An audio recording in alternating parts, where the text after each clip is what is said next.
ಹಿಂದೆ ಇರೋದಾ? ಹಳೆಗನ್ನಡನೇ ಅದು. ಇಲ್ಲ ಮೇಡಮ್, ಸುಮ್ಮನೆ ಡಿಸೈನ್ ಯೂಸ್ ಮಾಡಿದ್ದೆ ಅಷ್ಟೇ ಸರ್. ಮತ್ತೆ ಈ ಟೀಸರ್ ಮತ್ತೆ ಸಾಂಗ್ ಎಲ್ಲ ನೋಡಿದಾಗ ಅನಿಮೇಷನ್ ಟೀಸರ್ ಅದೆಲ್ಲ ನನಗೆ ಸ್ವಲ್ಪ ಬೆಲ್ ಬಾಟಮ್ ನೆನಪಿಗೆ ಬಂತು.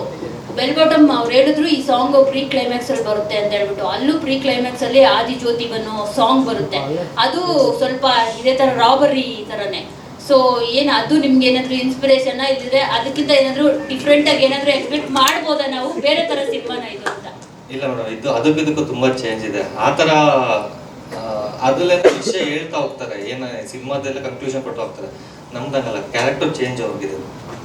ಅಲ್ಲಿರೋ ಎಲ್ಲ ಕ್ಯಾರೆಕ್ಟರ್ ಚೇಂಜ್ ಆಗ ಮೋಟಿವೇಶನ್ಸ್ ಅಂತಾರ.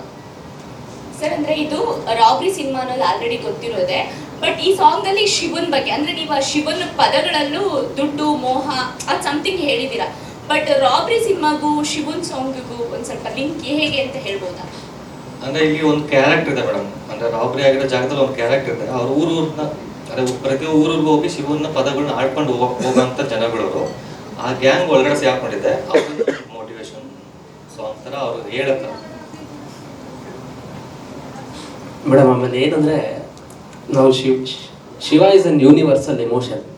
ಪ್ರತಿಯೊಂದು ನಾವು ಏನು ಎಮೋಷನ್ ಇವಾಗ ನಾವು ಅನುಭವಿಸ್ತಾ ಇದ್ದೀವೋ ಅದು ಡಿರೈವ್ ಆಗಿರೋದೇ ಶಿವಯಿಂದ ಅಂತ ನಮ್ಗೆ ಎಲ್ಲರಿಗೂ ಗೊತ್ತಿದೆ, ನಂಬಿದ್ದೀವಿ.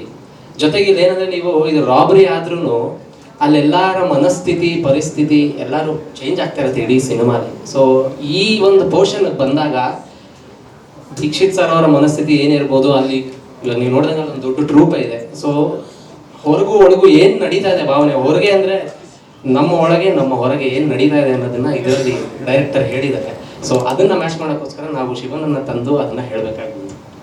ಸರ್, ಸಾಮಾನ್ಯವಾಗಿ ಶಿವನ ಸಾಂಗ್ಸ್ ಎಲ್ಲ ಸಹ ಶಿವರಾತ್ರಿ ಹಬ್ಬದ ಸಂದರ್ಭದಲ್ಲಿ ಬಿಡುಗಡೆ ಮಾಡ್ತಾರೆ. ಬಿಕಾಸ್ ಯಾಕಂದ್ರೆ ಆಗ ಆ ಕನೆಕ್ಟಿವಿಟಿ ಆಗುತ್ತೆ ಅಂತ ಜನಕ್ಕೆ. ಸೊ ಇದು ಯುಗಾದಿ ಹಬ್ಬ ಆದ್ಮೇಲೆ ಬಿಡುಗಡೆ ಮಾಡೋದಕ್ಕೆ ಏನ್ ಕಾರಣ ಅಂತ?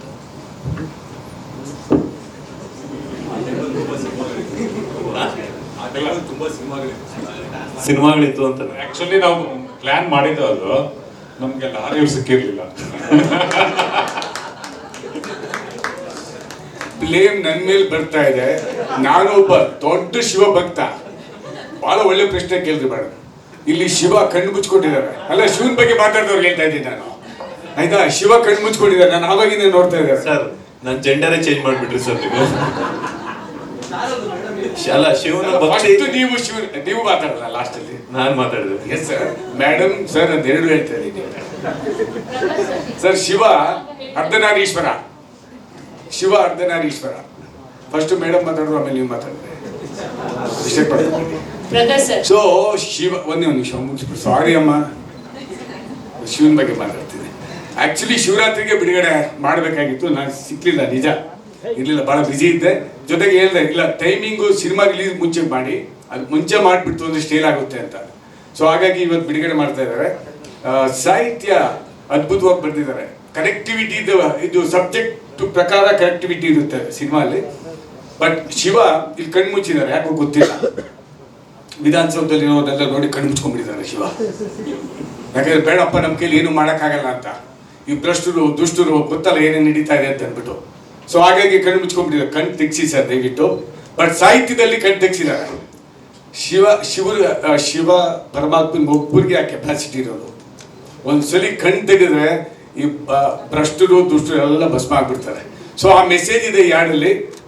ಯಾವುದೇ ಶಿವ ಹಾಡು ರಿಲೀಸ್ ಮಾಡಿದ್ರು ಕೂಡ ಸೂಪರ್ ಹಿಟ್ ಆಗಿದೆ. ಇದು ಆಗುತ್ತೆ sir. I wish you all the best. Prakash sir, ಆವಾಗಲೇ ಲಿರಿಸಿಸ್ಟ್ ಹೇಳಿದ್ರು ಮನಸ್ಥಿತಿ ಬೇಕಲ್ಲಿ ಕೂಡ ಬರುತ್ತೆ ಅಂತ. ಸದ್ಯಕ್ಕೆ ನಿಮ್ಮ ಮನಸ್ಥಿತಿ ಪರಿಸ್ಥಿತಿ ಹೇಗಿದೆ ಅಂತ? ಈಗ ತುಂಬಾ ಚೆನ್ನಾಗಿದೆ ಮೇಡಮ್. ಆಕ್ಚುಲಿ ನಂದು ಸಿನಿಮಾದಲ್ಲಿ ಪ್ರತಿಯೊಬ್ಬರು ಡೈರೆಕ್ಟರ್ ಹೊಸಬ್ರೆ. ರಂಗಿತರಂಗ ಅಲ್ಲಿ ಅನೂಪ್ ಇದ್ರು, ಆಮೇಲೆ ಸುನಿ ಬರಲಿಲ್ಲ ಇವತ್ತು. ಸುನಿ ಇಬ್ಬರನ್ನ ಪರಿಚಯ ಮಾಡ್ಬಿಟ್ರು ನನಗೆ. ಒಬ್ರು ಸಚಿನ್ ಅವನಿಶ್ವರನ್ನ ಮಾಡಿದ್ರು, ಜೊತೆ ಇವರು ಸುನಿ ಪರಿಚಯ ಮಾಡಿಬಿಟ್ಟಿದ್ದು. ಇದು ಟೋಟಲಿ 7 ಸಿನಿಮಾ, 6 ಸಿನಿಮಾದಲ್ಲಿ 6 ಜನ ಡೈರೆಕ್ಟರ್ ಹೊಸಬರಿದ್ದಾರೆ. ಈಗ ತುಂಬಾ ಚೆನ್ನಾಗಿದೆ. ಬ್ಯಾಂಕ್ ಆಫ್ ಭಾಗ್ಯಲಕ್ಷ್ಮಿ ಸ್ಪೂಕಿ ಕಾಲೇಜ್ ಮಾಡುವಂತ ಟೈಮಲ್ಲೇ ಸೌಂಡ್ ಮಾಡಿದಂತ ಚಿತ್ರ. ಸೊ ಇಷ್ಟು ಡ್ಯೂರೇಷನ್ ಯಾಕೆ ಅಂತ? ಮೇಡಮ್, ಆಕ್ಚುಲಿ ನಾವು 2 ಇಯರ್ಸ್ ಬ್ಯಾಕ್ ಸ್ಟಾರ್ಟ್ ಮಾಡಿದ್ದು. ಒಂದು 1 ಇಯರ್ ಶೂಟಿಂಗೇ ಆಯ್ತು. ಅದು ಈಗ ಆಲ್ಮೋಸ್ಟ್ ಕಂಪ್ಲೀಟ್ ಆಗಿದೆ. ಪ್ರತಿಯೊಂದು ಕಂಪ್ಲೀಟ್ ಇದೆ.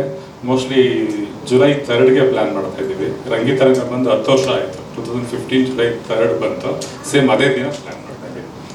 ಸರ್, ಬ್ಯಾಂಕ್ ಆಫ್ ಭಾಗ್ಯಲಕ್ಷ್ಮಿ ಅನ್ನೋ ಟೈಟಲೇ ಯಾಕೆ ಅಂದ್ರೆ ಅದೃಷ್ಟ ಲಕ್ಷ್ಮಿ ಅಂತಾನೂ ಇಡ್ಬೋದಾಗಿತ್ತು. ಸ್ವಲ್ಪ ಸರ್ಕಾರ ಏನಾದ್ರು ನಿಮ್ಮ ಸಿನಿಮಾ ಕಡೆ ಕಾನ್ಸಂಟ್ರೇಟ್ ಮಾಡ್ಲಿ ಅಂತ ಹೇಳ್ಬಿಟ್ಟು ಬ್ಯಾಂಕ್ ಆಫ್ ಭಾಗ್ಯಲಕ್ಷ್ಮಿ ಅಂತ ಇಟ್ಟಿದ್ದಾರೆ. ಯಾಕಂದ್ರೆ ಗೊತ್ತಿರ್ಬೋದು ನಿಮ್ಗೆ, ಅನ್ನ ಭಾಗ್ಯ, ಆ ಭಾಗ್ಯ, ಈ ಭಾಗ್ಯ ಅಂತ ಎಲ್ಲ ಭಾಗ್ಯದಲ್ಲೇ ಕೂಡಿಸ್ಬಿಟ್ಟಿದ್ದಾರೆ. ಸೊ ಅದಕ್ಕೆ ಸಿದ್ದರಾಮಯ್ಯ ಅವರು ಏನಾದ್ರೂ ಸಿನಿಮಾ ಮೇಲೆ ಕರುಣೆ ತೋರ್ಲಿ ಅಂತ ಈ ಟೈಟಲ್ ಇಟ್ಟಿದ್ದಾರೆ.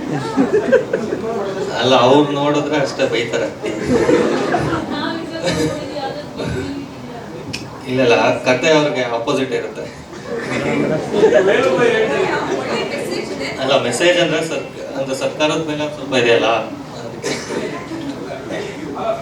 ಅವರು ಪಾಪ ಹೇಳಲಿಕ್ಕೆ ಹಂಚ್ಕೊತಾ ಇದ್ದಾರೆ. ಇರೋ ಸತ್ಯ ಹೇಳಿದ್ದಾರೆ ಮೇಡಮ್. ಬಹಳ ಜನ ಧ್ವನಿ ಅಂತ ಮಾತಾಡಲ್ಲ. 60 ಕೋಟಿ ಜನಕ್ಕೆ ಏನಾಗ್ತಾ ಇದೆ, ಯಾವ ಸರ್ಕಾರ ಬಂದ್ರೆ ಈ ಸರ್ಕಾರ ಆ ಸರ್ಕಾರ, ನಾನು ಮಾತಾಡಲ್ಲ, ಒಂದು ಪ್ರಜೆಯಾಗಿ ಮಾತಾಡ್ತೀನಿ. ಏನು ಹೇಳಬೇಕು ಅದನ್ನು ಸಿನಿಮಾಲಿ ಎತ್ತಿ ಹೇಳಿದ್ದೀರಾ ಅಂತ ಅನ್ಕೋತೀನಿ ಅಲ್ವಾ sir? I wish you all the best. Sir, ಇತ್ತೀಚೆಗೆ ಹೊರ ರಾಜ್ಯಗಳಲ್ಲಿ ರಿಯಲ್ ಇನ್ಸಿಡೆಂಟ್ ನಡೆಯೋದು ಜಾಸ್ತಿ ಬರ್ತಾ ಇದೆ. ಇದು ಕಾಲ್ಪನಿಕ ಏನು ಕಥೆನೋ ಅಥವಾ ರಿಯಲ್ ಇನ್ಸಿಡೆಂಟ್ ಅಂತ? ಅಂದ್ರೆ ನಾವು ಹೇಳ್ತಿರೋ ಕತೆ ರಾಬರಿ ಇರೋ ತರ ತೋರಿಸಿದಿರೋ ಟ್ರೈಲರ್ ಎಲ್ಲ, ಅದಕ್ಕೆ ಇದು ರಿಯಲ್ ಅಥವಾ ಕಾಲ್ಪನಿಕ ಅಂತ? ಅಲ್ಲ, ಕಾಲ್ಪನಿಕನೇ.